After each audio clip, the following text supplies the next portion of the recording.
છતાં અમે 10 જૂન 2010 થી ટેક ઓવર કર્યો.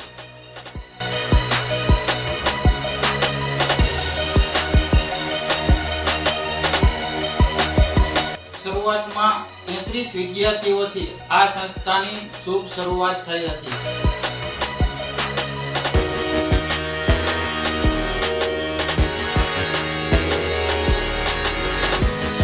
શિક્ષણનો મુખ્ય હેતુ માણસની અંદર માનવીય ગુણોનો વિકાસ કરવાનો છે, જે સમાજને આગળ જતા કંઈક ઉપયોગી થઈ શકે, કંઈક આપી શકે.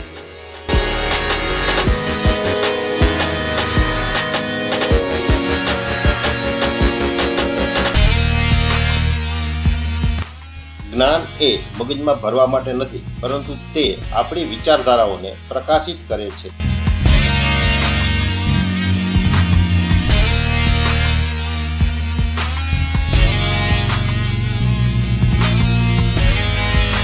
રમતા રમતા બાળકોને ભણતર એ રીતે આપી કે બાળકોને ભણવામાં રુચિ ના રહે.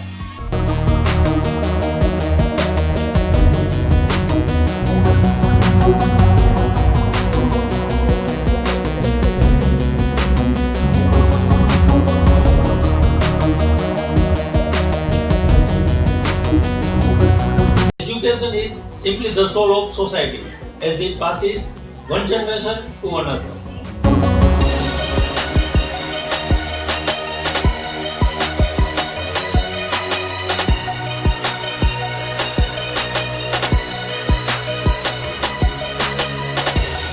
ખરેખર તો બાળકોને પાયાનું શિક્ષણ તેના માતા પિતા કે પરિવાર સાથે રહીને જ મળવું જોઈએ.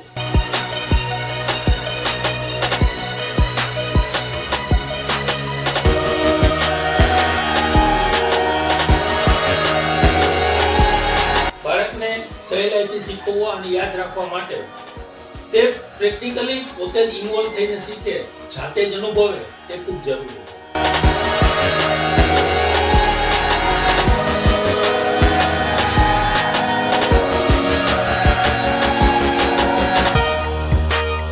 જ્યાં સુધી બાળક જોડશે નહીં કે તેને સ્પર્શ નહીં કરે ત્યાં સુધી તેને ખ્યાલ નહીં આવે.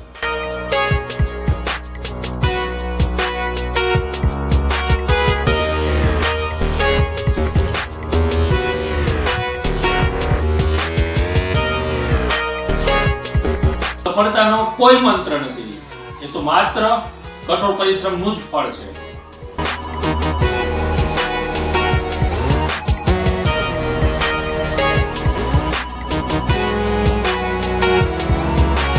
બાળકને તેની સાયકોલોજી અનુસાર એને એવી રીતના ટ્રેન કરો કે એને ભણતરનો ભાર ન લાગે, આનંદથી ભણી શકે, શાળાએ જવું ગમે. આવી પરિસ્થિતિની અંદર એને ભણાવો.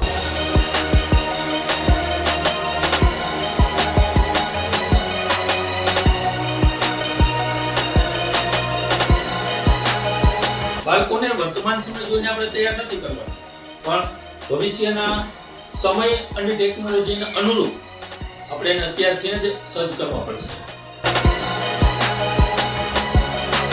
શિક્ષણ એ ફક્ત જીવન જીવવા માટે નથી, પરંતુ શિક્ષણ એ જ જીવન છે.